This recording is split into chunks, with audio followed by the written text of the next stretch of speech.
네, 여러분 반갑습니다. 박작가의 지식연구소 박작가입니다. 스페인 하면 무적함대가 떠오르죠. 오늘은 이 무적함대를 영국의 해적함대가 완전히 침몰시켜버린 역사적인 해전을 한번 소개해볼까 합니다. 박작가의 지식연구소 출발합니다. 16세기 펠리페 2세 시절에 스페인은 최고의 전성기를 누리고 있었습니다. 당시는 대항해 시대가 시작이 되어서요.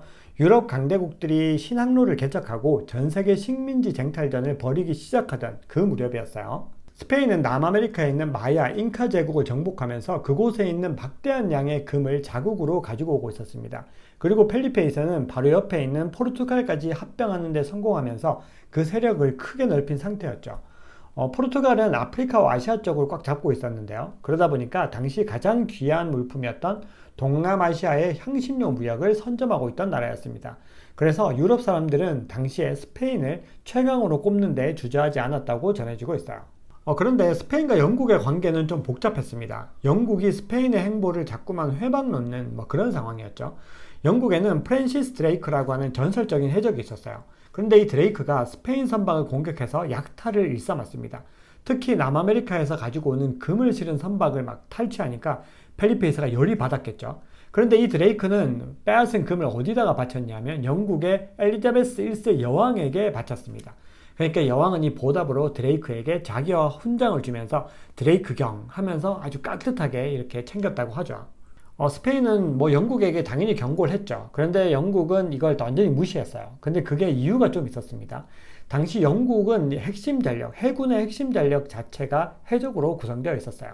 결정적으로 두 나라가 한판 붙게 된 계기는 영국이 스페인의 식민지였던 네덜란드의 독립 세력을 지원했기 때문입니다. 물론 여기에는 프랑스까지 엮여 있기 때문에 굉장히 관계가 복잡했는데요. 아무튼 이 부분이 스페인의 심기를 굉장히 건드렸던 것은 분명해 보여요. 전력상으로는 스페인의 확실한 우위였습니다. 영국은 100년 전쟁 이후로 내부가 불안정한 상태였어요. 펠리페 2세는 영국에게 본때를 보여줘야 되겠다고 결심을 합니다. 그리고 역대 최대 규모의 함대를 조직하게 되는데요. 이게 바로 그 유명한 스페인의 무적함대입니다. 한국에서는 무적함대를 아르마다라고 부르는데요. 이 단어는 스페인어로 그냥 함대를 뜻하는 거고요. 원래 무적함대는 아르마다 인벤시블레라고 부릅니다. 그런데 이 무적함대는 평소 스페인의 함대를 뜻한 용어가 아니었고요. 영국과의 결전을 위해서 이 펠리페 2세가 특별하게 하사한 이름이다 라고 볼 수가 있습니다. 1588년 5월 이 역사상 최강의 함대가 포르투갈의 리스본을 출발합니다. 함선의 수는 무려 130척에 달했고요. 이는 현대전에서도 보기 어려운 굉장히 큰 규모라고 볼 수 있어요. 그리고 수병은 8,000명, 육군은 19,000명, 대포가 2,000문 이상이었다고 전해지고 있습니다. 반면에 영국 해군은 해적왕 드레이크를 중심으로 해서 약 80여 척으로 구성되어 있었어요.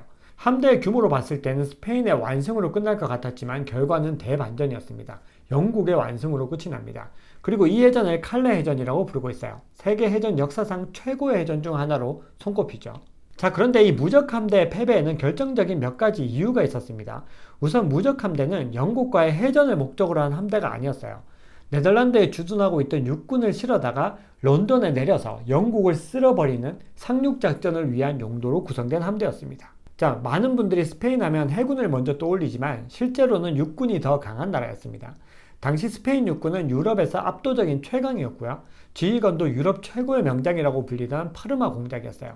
무적함대는 이 파르마 공작의 부대원 18,000명을 영국 본토에 상륙시키는 그런 작전을 펼치고 있었습니다. 그리고 이 작전을 숨기고 영국이 해전에 더 집중하도록 만들기 위해서 무적함대라고 하는 거창한 이름을 붙인 것이죠.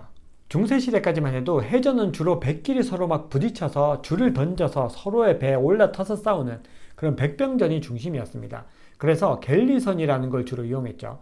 갤리선은 속도와 기동성이 뛰어나서 접근 전에는 유리하지만 승무원이 굉장히 많이 필요한 데다가 거친 풍랑을 이기는 데는 제한되고 또 원거리 항해에 굉장히 불리하다는 그런 조건을 가지고 있었습니다. 그래서 대포가 등장하면서 해전에 사용되는 배가 돛을 이용해서 항해하는 갤리온선, 즉 범선으로 바뀌기 시작했습니다.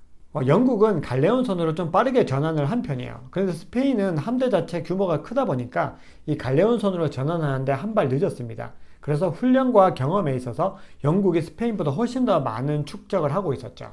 거기다가 영국 함대는 스페인 무적 함대처럼 대형선 위주가 아니었어요. 민첩하게 치고 빠지는 데 유리한 범선으로 이루어져 있었습니다. 그래서 스페인은 이런 영국의 전략을 따라갈 수가 없었습니다. 대포에서도 차이가 있었습니다. 스페인군은 무거운 포를 주로 활용했어요. 그래서 위력은 좋았지만 사거리가 짧고 또 화력도 굉장히 많이 소모되는 단점이 있었습니다. 반면에 영국은 가벼운 포를 위주로 사용했기 때문에 사거리가 멀었습니다. 그래서 위력은 약했지만 스페인군을 훨씬 더 효율적으로 타격할 수 있었죠. 우여곡절 끝에 무적 함대는 파르마 공작과의 합류 지점에 도착했습니다. 하지만 파르마의 육군을 실는 데는 결국 실패하죠. 여기에는 크게 두 가지 이유 정도가 있는데요. 우선 이 칼레 항구는 당시 수심이 얕아서 대형 선박이 정박할 수 있는 시설을 제대로 갖추지 못했습니다. 거기다가 네덜란드 해군의 유격대가 계속해서 회방을 놓고 이 항구를 막아서고 있는 상태였어요. 일각에서는 파르마 공작이 영국 상륙 작전에 대해서 회의를 느끼고 있었다는 이야기도 있습니다. 이후 두 함대의 대치 상황이 이어졌는데요. 영국 함대가 화공 작전을 펼치기 시작합니다. 야심한 밤에 불타는 선박을 이 무적 함대 쪽으로 보내버린 거죠. 물론 스페인도 화공을 예상하고 있었어요. 그런데 남풍이 부는 시기라 좀 안일한 대처를 한 겁니다. 선박의 대형만 조금 바꾸면 이 화공선을 흘려보낼 수 있을 거라고 판단을 한 거예요. 그런데 갑자기 바람이 북풍으로 바뀌면서 이 화공선이 본진으로 돌진하기 시작합니다. 이게 마치 삼국지의 이 적벽대전과 좀 비슷한 상황이죠. 영국의 공격 자체만으로는 무적함대의 피해가 크지 않았습니다. 그런데 이 화염선을 피하느라 대열이 완전히 붕괴되면서 이 선박들이 서로 뿔뿔이 흩어지게 되죠. 결국 무적함대는 작전을 포기하고 북해로 향하기 시작합니다. 스페인으로 가려면 남하를 해야 하는데 북쪽으로 향한 데는 이유가 있었습니다.